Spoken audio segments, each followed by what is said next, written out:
Alright, we're hitting the road. So I just got this bike 2 days ago and put about almost 60 miles on it now.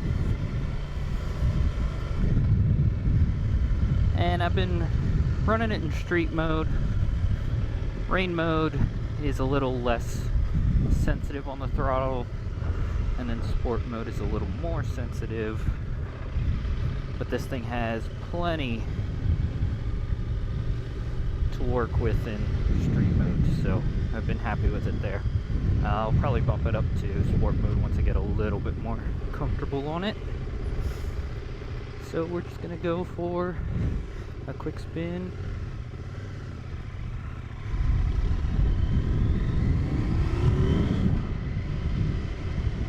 Go out to a little more open area where I can get on it a little bit more. So these are kind of my first impressions. Also just kind of looking at it as a beginner.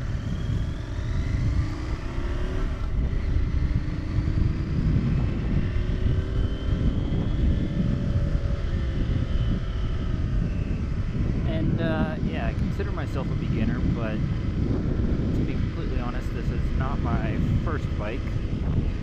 A few years ago I had a Sportster, 2006 Sportster 1200, and that bike was fun. I had it for a few years, rode it a bit, but I ended up selling it a couple of years ago, so this is my first time back with a bike in a few years. And this is my first sport bike,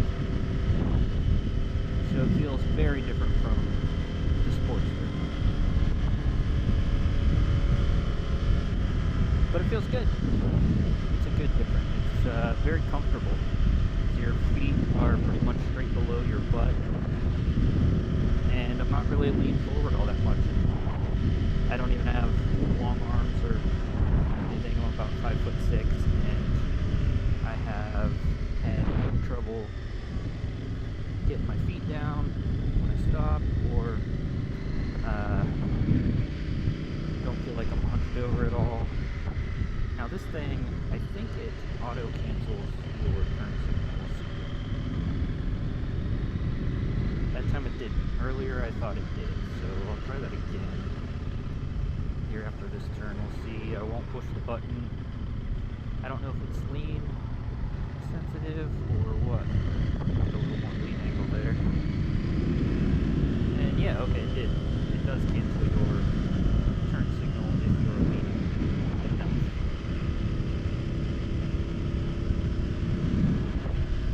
That's something I was used to on the Sportster, because for whatever reason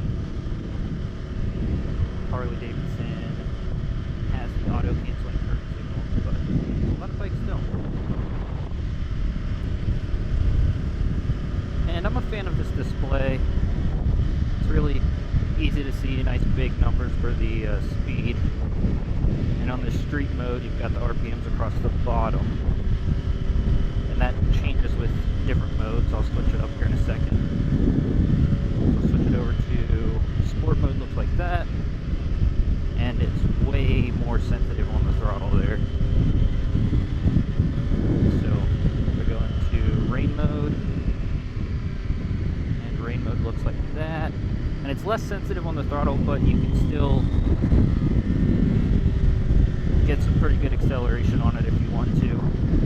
I've just found that street mode is a nice happy medium between the two that I'm comfortable with right now.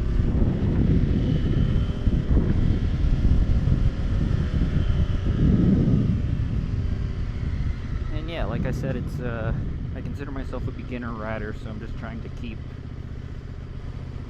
my mind on all the basics and not get too carried away until I have that muscle memory back a little bit. And yeah, so right now my left foot is flat on the ground, my right foot is on the rear brake because there's a little bit of a hill here, and this is perfectly comfortable. The bike's not leaning all that much.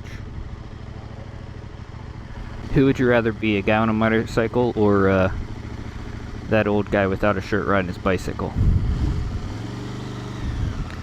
If I have two wheels under me, I don't want to have to work to make it move.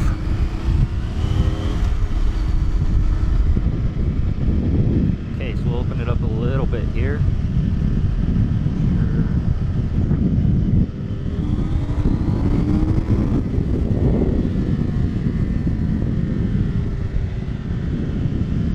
And yeah, that was pretty much full throttle there at second gear.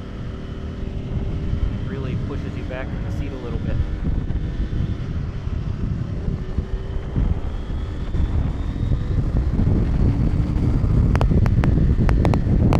It certainly has plenty of get up and go behind it.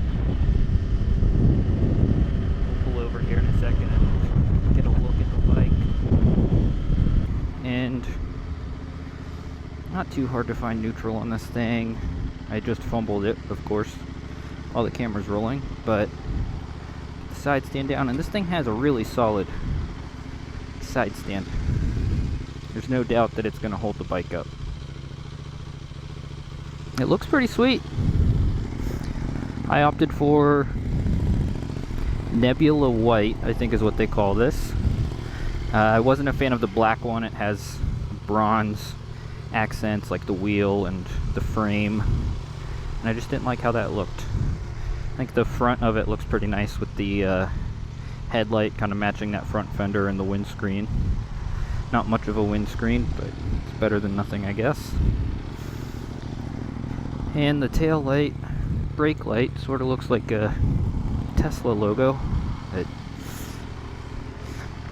overall, I think the bike looks awesome, and like I said, I have no complaints riding it. It feels pretty great, and the seat's pretty good too. I rode it for about an hour and a half the other day, and my butt wasn't getting tired of the seat.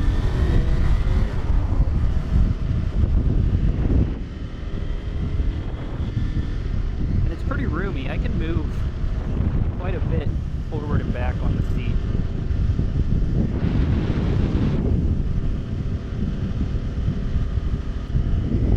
And you probably know from the title of the video, just kind of thinking about this bike, if it would be good for a beginner or not.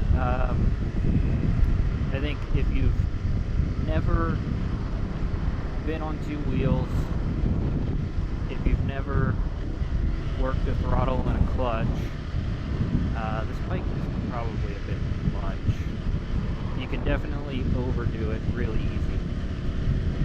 So if you weren't comfortable with those things, I would be a little nervous sending somebody off on a bike like this.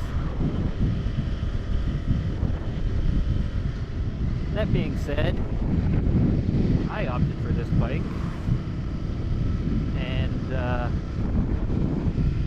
I haven't had any trouble on it, but like I said, I've kept it in the street mode, kind of tame it down a little bit. I was warned when I picked this thing up, the guy at the dealership said, please be careful in sport mode, because if you get on the throttle too much, the front end is definitely going to come off the ground. Sounds fun, but if you're not ready for that, that would be a really unwelcome surprise. The mirrors they're decent. They're pretty big mirrors, but even up at speed, pushing 60, 70, they vibrate some, but it's, you know, you can still work with it. You can still see the vehicles around you just fine.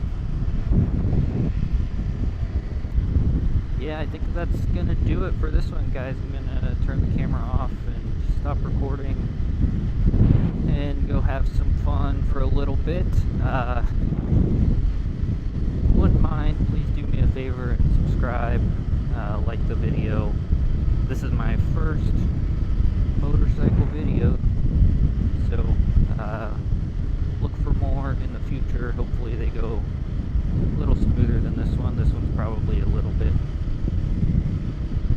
awkward because I'm not used to it, but we'll get there.